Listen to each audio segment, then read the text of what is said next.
aking tagapagligtas.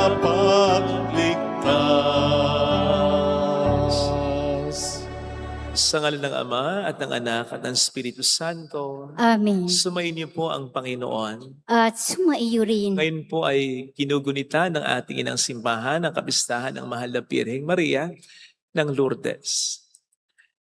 Ngayon din po ay pandaigdig na araw para sa mga may sakit. Ipagdasal po natin sila, gayon din ang mga nag-aalaga sa kanila. Upang tayo maging marapat, halina't magsisimuna para sa ating mga kasalanan. Tayo pong lahat, inaamin ko sa makapangyarihang Diyos at sa inyo mga kapatid na na ako kung nagkasala sa isip, sa salita at sa gawa at sa aking pagkukulang. Kaya sinasamo ko sa mahal na Birheng Maria, sa lahat ng mga anghel at mga banal, at sa inyong mga kapatid, na ako'y ipanalangin sa Panginoong ating Diyos. Kaawaan tayo ng mapagmahal na Diyos, patawarin sa ating mga sala, at patnubayan hanggang sa buhay na walang hanggan. Amen. Panginoon, kaawaan mo kami. Panginoon, kaawaan mo kami. Kristo, kaawaan mo kami. Kristo, kaawaan mo kami. Panginoon, kaawaan mo kami. Panginoon, kaawaan mo kami. Yumuko tayo, maaaring ibulong sa Panginoon ang ating intensyon. Pakisama po sa dasal para sa mga may sakit. Sina Leoncia, Nay Feli, Sister Teresita, Ate Teresita, Leoncia, Lona, Cherry, Roger, Julie, Juliet, Fe, Lerma, Mario, Chris Akin. Manalangin tayo. Ama naming makapangyarihan, ipagkaloob mo sa amin ang lakas upang alalayan kaming mga mahihina. Ngayong ginugunita ang kalinis-linisang ina ng Diyos. At kami dinadalangin niya'y makabangon nawa sa pagkalugmok sa kasalanan. Inilihing namin to sa pamamagitan ni Jesucristo, kasama ng Espiritu Santo magpasa walang hanggan. Amen.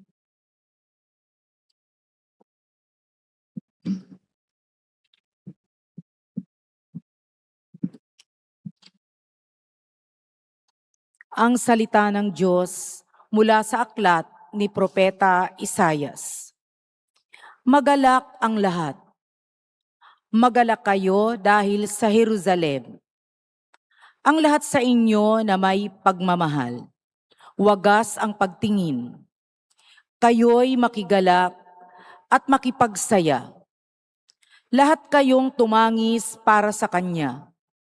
Tatamasahin ninyo ang kasaganahan nyo, tulad ng sanggol sa dibdib ng kanyang ina.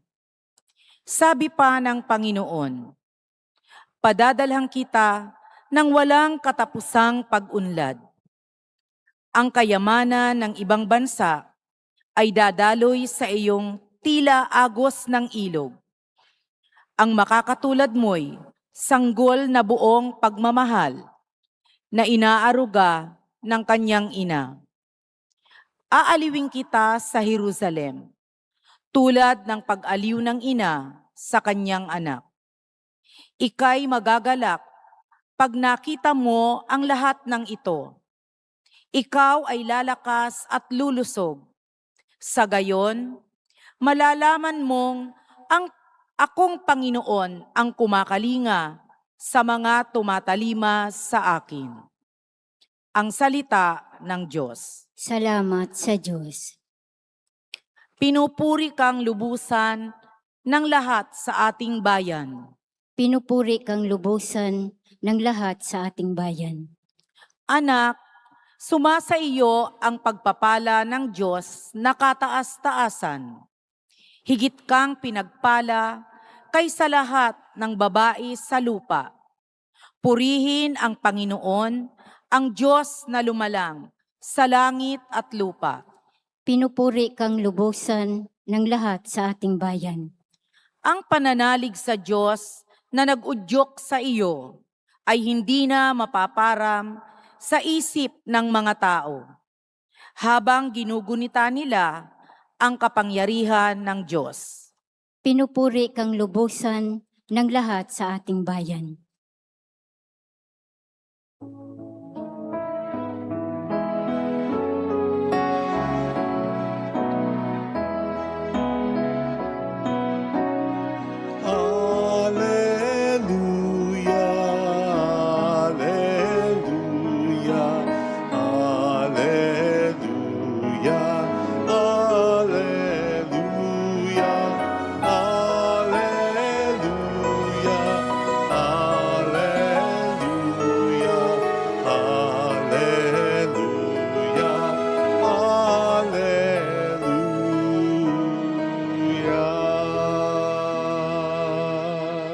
Sumainyo ang Panginoon. At sumaiyo rin, Ang mabuting balita ng Panginoon ayon kay San Juan.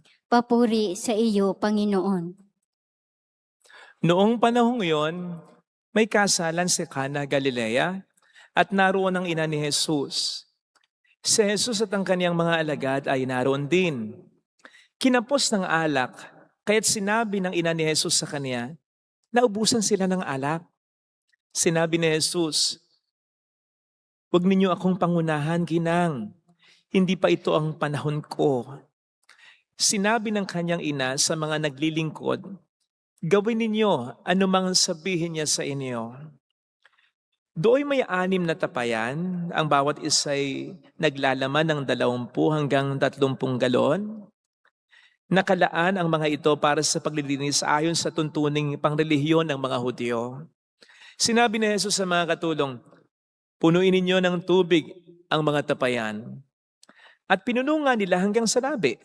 Pagkatapos sinabi niya, "Sumalo kayo ngayon at dalhin ninyo sa namamahala ng handaan." Dinalhan nga nila ang namamahala ng handaan, tinikman naman nito ang tubig na naging alak. Hindi niya alam kung saan nanggaling iyon, bagamat alam ng mga katulong na sumalok ng tubig, kaya tinawag niya ang lalaking kinasal. Sinabi niya rito, "Ang una pong inihahain ay ang masarap na alak. Kapag marami nang nainom ang mga tao, saka inihahain ang mababang uri. Ngunit ipinagpahuli ninyo ang masarap na alak." Ang nangyaring ito sa Cana, Galilea ay siyang unang kababalaghang ginawa ni Jesus. Sa pamamagitan nito'y inihayag niya ang kanyang kadakilaan at nanalig sa kanya ang mga alagad. Mga kapatid, ang mabuting balita ng Panginoon. Pinupuri ka namin, Panginoong Hesukristo. Welcome sa Our Lady of Lasalle at Quasay Parish, kung saan ayos lang pong umiyak. Sasamahan tayo ng mahal na ina sa pag-iyak at sa pagdarasal upang maging maayos ang lahat. Isa sa pinakamatindi na po pwede nating maging problema sa buhay ay ang sakit o karamdaman. Partikular na ang seryosong sakit o karamdaman. Kasi maapektuhan ang ating mga ginagawa, pati ang ating pakikipagkapwa-tao. May mga pagkakataon na kinakailangan pa nating i-isolate ang ating sarili sa takot na baka tayo makahawa o baka tayo mas mahawa. At syempre, kailangan natin ng pera, pampagamot, pampaospital, pampadoktor. Kailangan din natin ng titingin sa atin o makakasama ng may malasakit sana. Hindi yung inaalagaan ka nga pero pinararamdam sa'yo, burden ka, pabigat ka. At buti sana kung ang gamutan ay sandali lang, papaano kung magtagal? At papaano kung hanggang huli o kamatayan na? Mas mahirap yan, mas matinding problema yan, mas nakatatakot yan. Sabi nga natin, mahirap magkasakit, ayaw natin yan. Sinasabi pa natin, okay lang na walang pera, okay lang na hindi mayaman. Sama na rin natin, okay lang na walang ka-Valentines. Basta walang seryosong karamdaman. Ni hindi natin ito nanaisin sa iba, kahit na sa mga kaaway natin. Kung maliwanag at matino ang konsensya natin, hindi natin sila paghahangadan ng masama na sana magkasakit ka na. Hindi. Sapagat alam natin, hindi biro ang magkasakit ng matindi o malubha. Kaya naman nakapagtataka rin kung bakit hindi ini-spare ng Diyos ang lahat ng tao sa ganito. May mga nagkakasakit talaga at malubha pa. Minsan kahit yung mga nag-iingat pa. Walang bisyo, okay ang pagkain, maingat sa kalusugan, nagkakasakit pa. In connection with this, nakapagtataka rin naman kung minsan kung bakit kahit matindi yung gamutan at kahit matindi yung pananampalataya ng tao, hindi pa rin literal na gumagaling sa karamdaman o sakit nito. Paano nga ba natin iintindihin ito para malaman natin kung anong dapat natin gawin? Well, syempre, mahalaga pa rin ang pag-iingat. Kahit naman nagkakasakit pa rin, kahit yung mga nag-iingat, sa statistics, siguradong lalabas pa rin sa siyensya na mas malaki pa rin ang risk na magkasakit ang mga taong hindi nag-iingat, ang mga taong pabaya, ang mga taong hindi ginagawang prioridad ng kalusugan. Kaugnay nito, siyempre kailangan pa rin tayong manampalataya. Lalong-lalo na kung may sakit na tayo o kung magkasakit tayo. Mas malaki pa rin ang tsansa na tayo gumaling sa sakit natin kung tayo sumasampalataya talaga. At maraming patunayan sa banal na kasulatan. Halos lahat yata ng pagpapagaling na ginawa ng ating Panginoong Jesucristo ay may konektado sa pananampalataya. Oftentimes, Jesus would declare, your faith has saved you. Pinagaling ka ng pananampalataya mo. Minsan nga, i-check pa niya ang pananampalataya ng tao kung talagang naniniwala ito na mapapagaling niya talaga ito. So, obviously, mahalaga sa Panginoon na sumasampalataya tayo. Hindi dahil kailangan niyang manampalataya tayo, kundi dahil kailangan nating manampalataya sa Kanya. Ang pananampalataya natin sa Panginoon hindi para sa Kanya. Kaya tayong pagalingin kahit wala tayong pananampalataya. Pero pagagalingin niya tayo kahit wala tayong pananampalataya, para tayo sumampalataya. In fact, may mga instances na gano'n sa Bible. Pinagaling ni Kristo kahit walang obvious na pananampalataya yung tao. Ang pananampalataya ay nakita sa mga nakapaligid sa Kanya. Pero hindi mismo doon sa tao. May mga instances na gano'n. Halimbawa, si Lazaro, patay si Lazaro. Halimbawa, yung beggar o yung blind by the pool of Bethesda na hindi mo nakilala si Kristo. Pero pagkatapos nakilala siya. So something like that. So pagagalingin pa rin tayo ng Panginoon kahit wala tayong pananampalataya. Pero ang intensyon nun ay upang tayo ay sumampalataya. Ito yung makikita natin na diwa rin ng Ebanghelyong binasa natin. Nangyari ang kababalaghan sa Cana Galilea kung saan ang mga tubig ay naging masarap na alak upang mahayag ang kanyang kadakilaan at manalig sila sa Kanya. Yun din naman din ang overall purpose ng mga himala Katulad ng mga himalang nangyari sa groto ng Our Lady of Lourdes. Yung mga himalang nangyari yun, anong intensyon nun? Ang intensyon nun, para patunayan na ang mahal na ina ay nagpakita talaga doon. Pananampalataya. Ngayon, kung iisipin po natin, katulad din ng sinasabi ni St. John, sa mga milagrong ginawa ng ating Panginoong Jesucristo, lahat ng ito ay intended para sumampalataya tayo. Kung tayo ay magkakasakit o kung tayo may sakit, hindi na dapat maging question yung sumasampalataya ba tayo na Diyos nga si Kristo. Kasi dapat tapos na ito, dapat settled na sa atin ito, dapat nananampalataya na tayo sa Kanya. So hindi po pwedeng sumasampalataya tayo, nagagaling tayo at kapag hindi tayo gumaling, sasabihin natin sa Kanya, akala ko ba Diyos ka? Akala ko ba makapangyarihan ka? Hindi na dapat gano'n. Sapagkat hindi mag-a-adjust ang ating Panginoon pag gano'n. Hindi niya sasabihin, teka, magagalingin kita para sumampalataya ka. No, kasi dapat sumasampalataya na tayo Bakit? Sapagkat kilala natin siya. Na-introduce na tayo sa Kanya.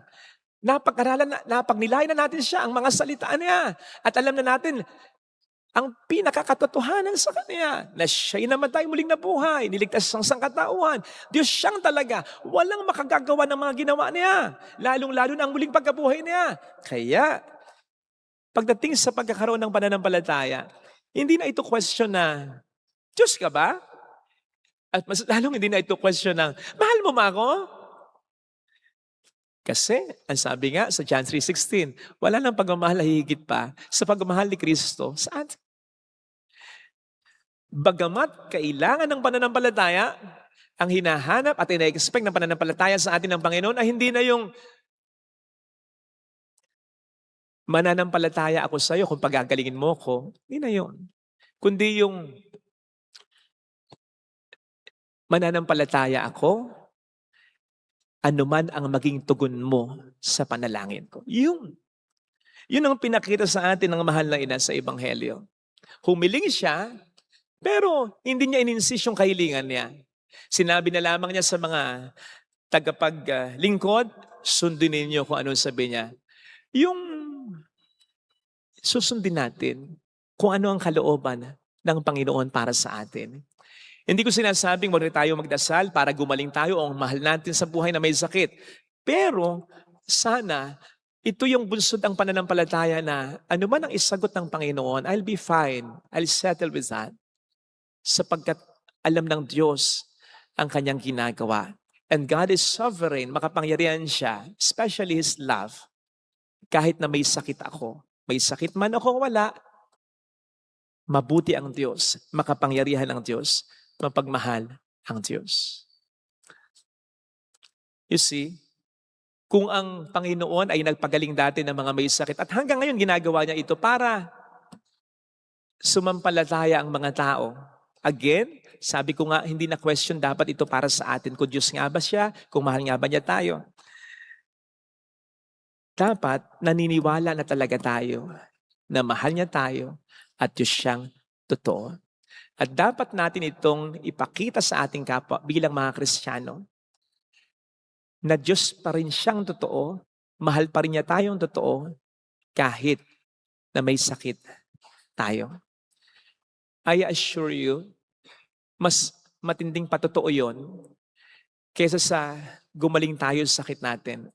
Again, ang primary purpose ng pagdarasal ay gumaling tayo sa sakit natin. Pero kung hindi man sana, kung magkaroon man ng pagkakataong ganon, manampalataya pa rin tayong mahal tayo ng ating Panginoon. Lang sa gayon, makapagpatotoo pa rin tayo na ang Diyos ay mabuti, na ang Diyos ay mapagmahal, na ang Diyos ay makapangyarihan.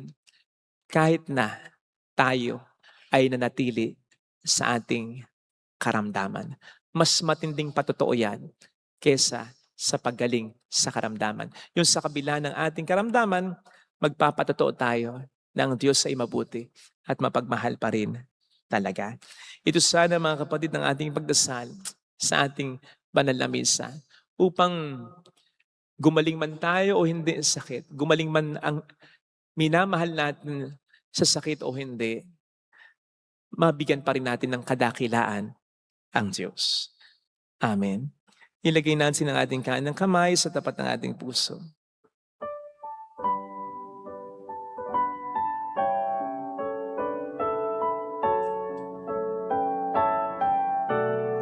Awitin natin.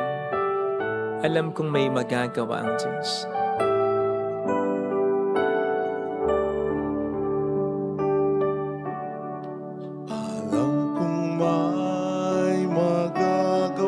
Makapangyarihan siya.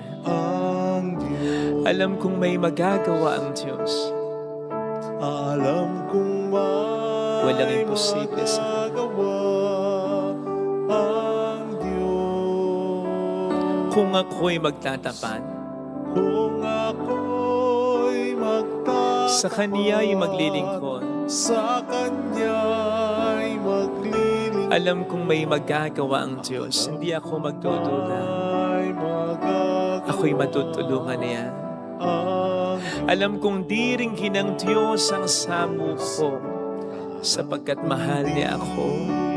Diringgin ng Diyos ang samo. Alam kong di rin ng Diyos ang samo ko, sapagkat alam niya ang kalagayan ko. Diringgin ng Diyos Naniniwala ako ngayon pa man na hindi niya tatalikuran ang hiling. Kung ako'y magtatapat, diringgin niya ito sa kanyang paraan, sa kanyang panahon. Sa kanya'y maglilingkod. Alam kong diringgin ng Diyos ang samo ko. Pumigit tayo.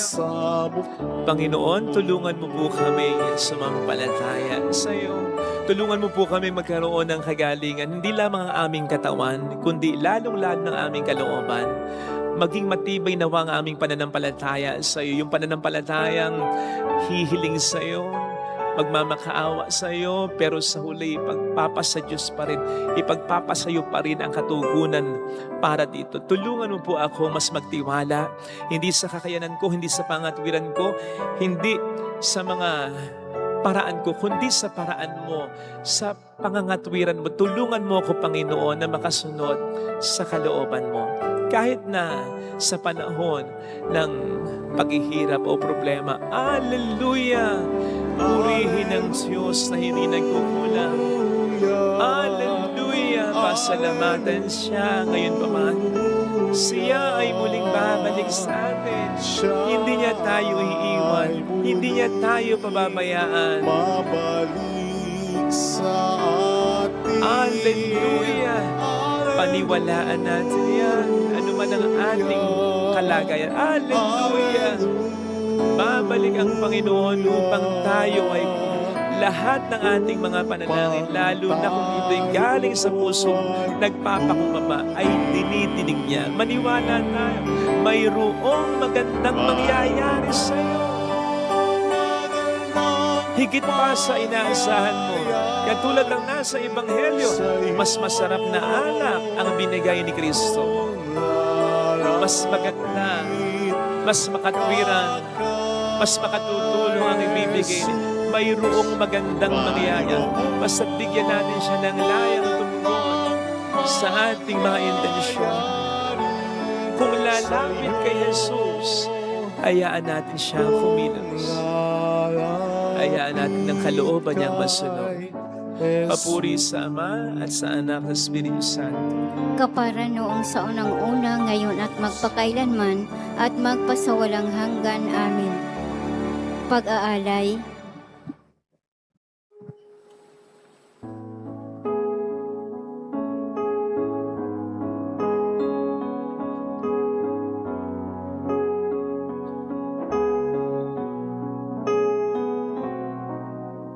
Ang himig mo, ang awit ko, lahat ng ito'y nagmula sa iyo. Muling ihandog sa iyo, buong puso kong inaalay sa iyo. O Diyos sa Panginoon, lahat ay biyaya, aming inampon, aming buhay at kakayahan. Ito'y para lamang sa iyong ang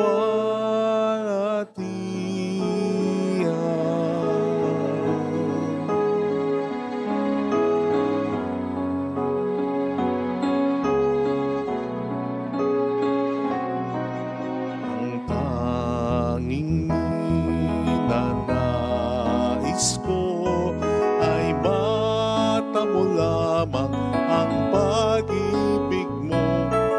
Lahat ay iwanan ko, wala nang kailangan, sapat na ito.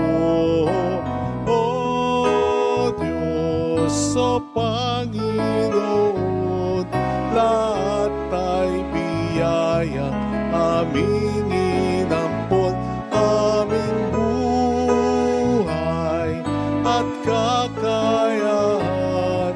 Ito'y para lamang sa iyong kalwalhatian.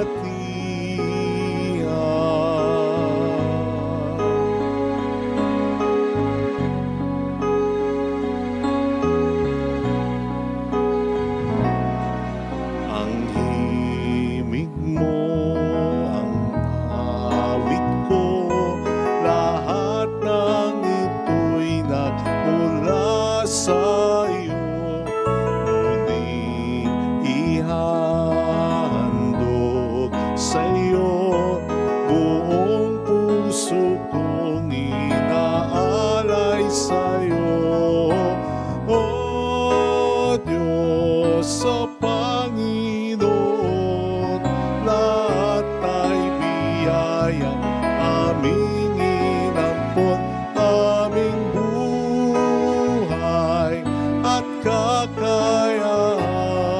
Ito'y para lamang sa'yo, kalwalhatian.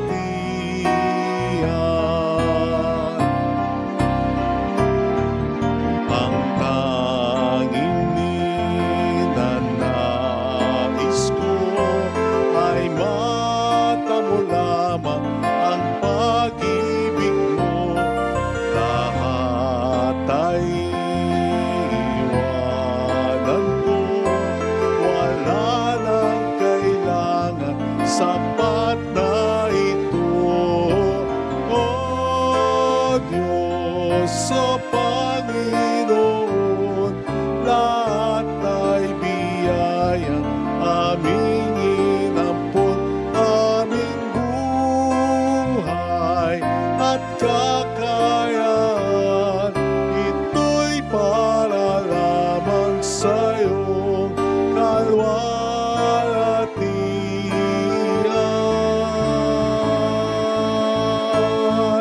Ito'y para lamang sa'yo, kalwalhatian.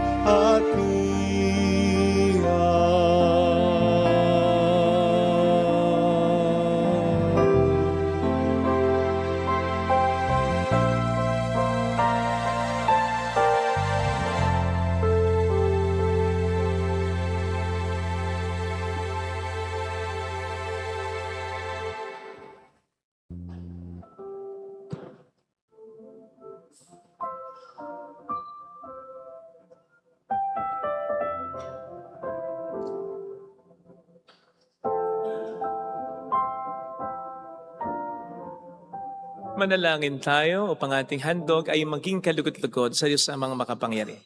Tanggapin nawa ng Panginoon itong paghahain sa iyong mga kamay, sa kapurihan niya at karangalan sa ating kapakinabangan at sa buong sambayanan niyang banal. Ama naming lumikha, ang iyong nagkatawang taong anak ay tumulong nawa sa aming ginagawa upang siya na iniluwal ni Maria, nang di bumawas kundi lalo pang nagpaganap sa pag-abiran, ay magpagindapat na kalugdan mo ang aming paghahain sa ikapagkapatawad ng mga kasalanan namin, sapagkat si Kristo ang Panginoong kasama mo at ng Espiritu Santo magpa sa walang hanggan. Amen. Sumainyo po ang Panginoon. At sumaiyo rin, Itaas sa Diyos ang inyong puso at diwa. itinaas na namin sa Panginoon. Pasalamatan ang Panginoong ating Diyos. Marapat na siya ay pasalamatan. Ama naming makapangyarihan, tunay nga pong marapat na ikaw ay aming pasalamatan. Ngayong ang mahal na bira ng Lourdes ay aming pinararangalan.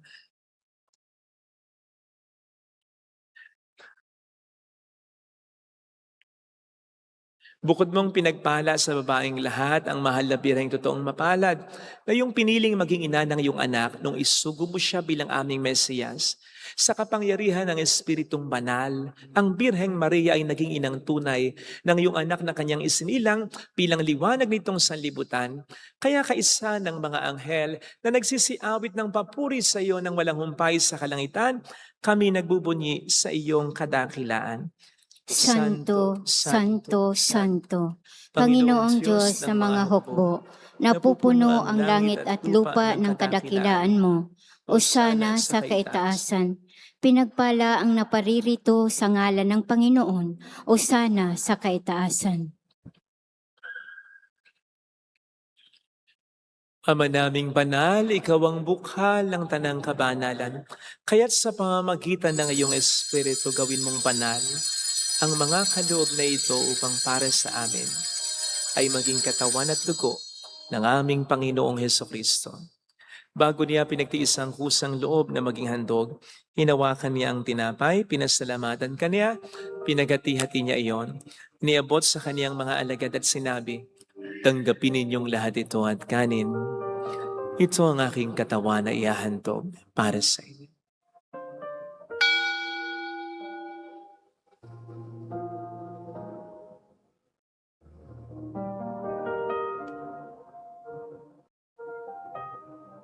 Gayun din naman nang matapos ang hapunan, hinawakan niya ang kalis, muli kaniyang pinasalamatan.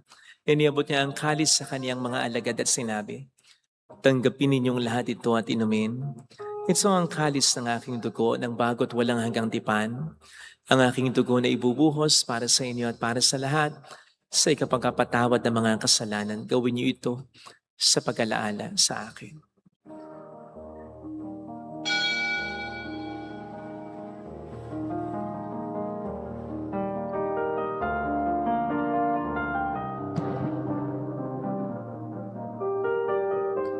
Ang misteryo ng ating pananampalataya. Si Kristo'y namatay, si Kristo'y nabuhay, si Kristo'y babalik sa wakas ng panahon. Ama, ginagawa namin ngayon ang pag-alaala sa pagkamatay at muling pagkabuhay ng iyong anak.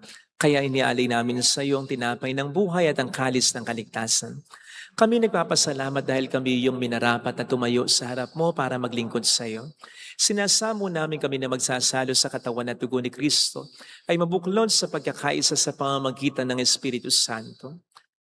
Ama, lingapin mo ang iyong simbahang laganap sa buong daigdig. Puspusin mo kami sa pag-ibig.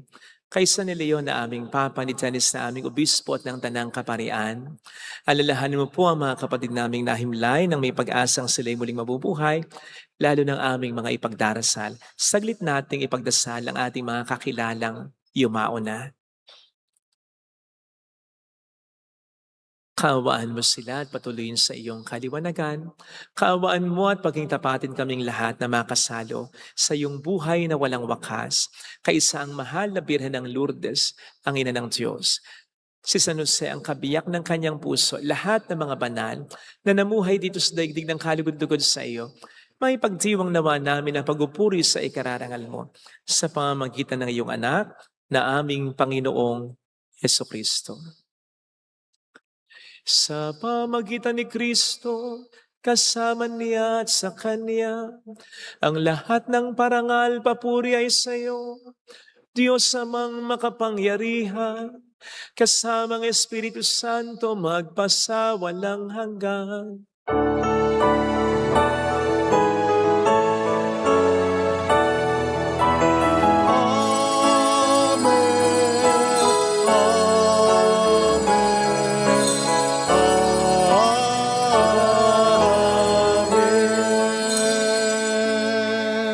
Tumawag tayo sa ating Ama.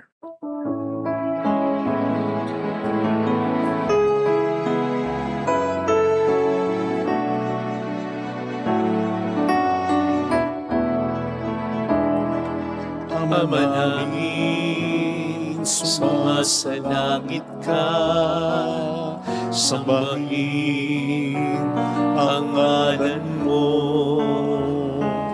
mapasamin ang kaharian mo, sundin ang loob mo dito sa lupa para nang sa langit. Bigyan mo kami ngayon ng aming kakanin sa araw-araw at patawarin mo kami sa aming mga sala para ng pagpapatawad namin sa nagkakasala sa amin. At huwag mo kami ipahintulot sa tukso at ihadya mo kami sa lahat ng masama.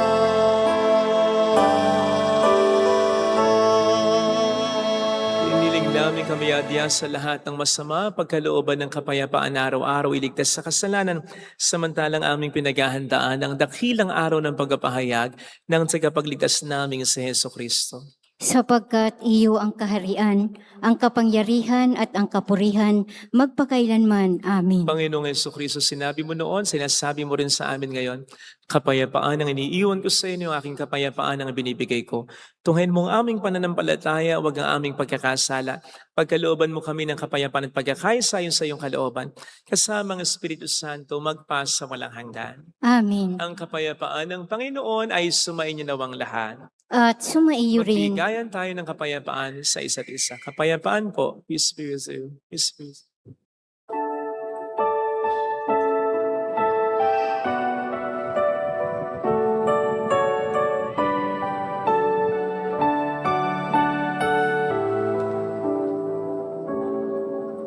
Kordero ng Diyos na nag-aalis ng mga kasalanan ng sanlibutan,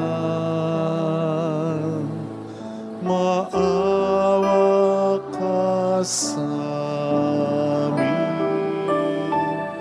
Kordero ng Diyos na nag-aalis ng mga kasalanan ng sanlibutan, maawa ka sa amin. Agnus Dei qui tollis peccata mundi, dona nobis pacem, dona nobis pacem, dona nobis pacem.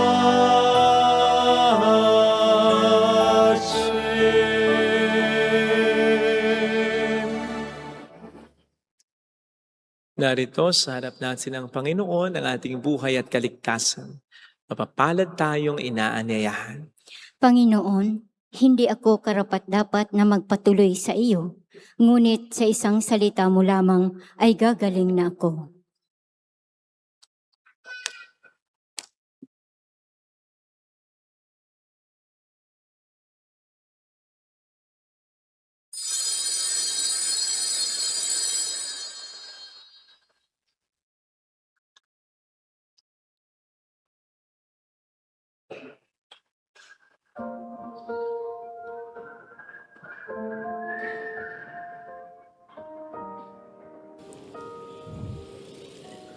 Panalangin para sa espiritual na pakikinabang.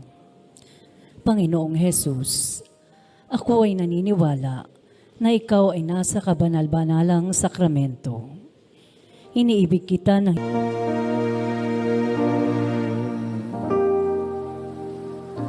Panginoon ko, hanap-hanap ka ng puso, tinig mo'y isang awit, pag-inom.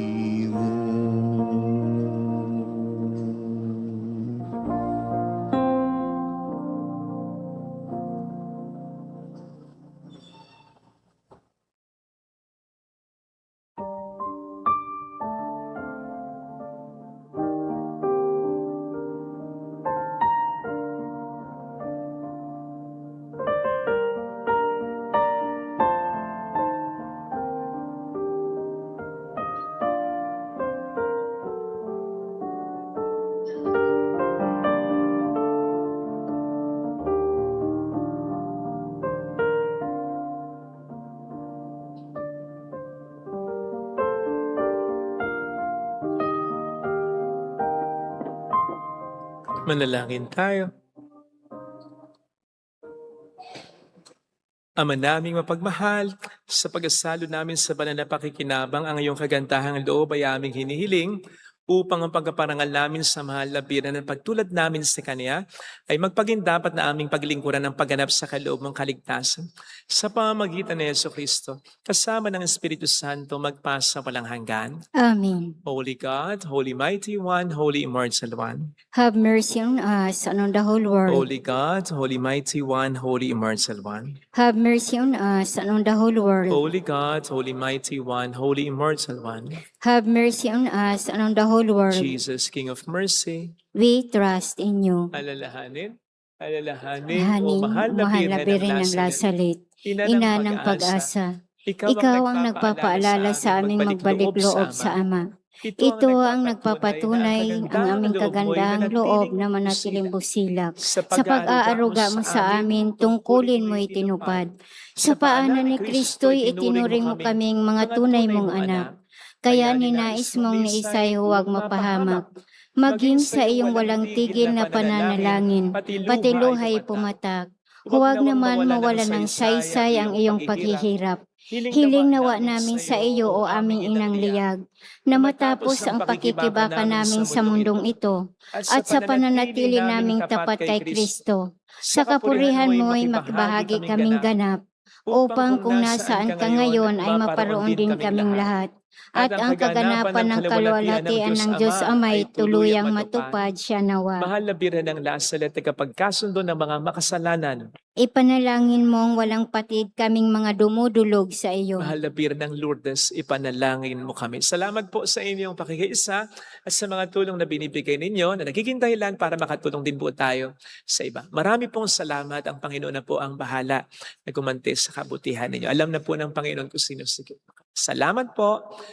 Sumayin niyo ang Panginoon. At sumaiyo rin. Pagpalain kayo kasama ang ating pamilya ng mapagmahal na Diyos, ng Ama at ng Anak at ng Espiritu Santo. Amen. Umayo tayo sa kapayapaan ni Kristo. Salamat sa Diyos. Salamat din po.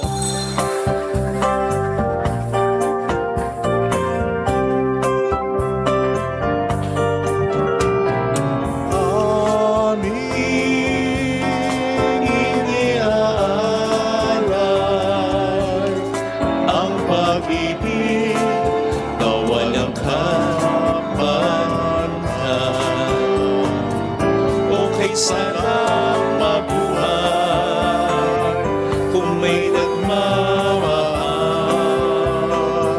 pagmamahal na tunay at laging nalisay. Ang Birhen kong umibig ay walang sinamis, pagsintang sa talinis sa iyo hanggang langit. O Birhen,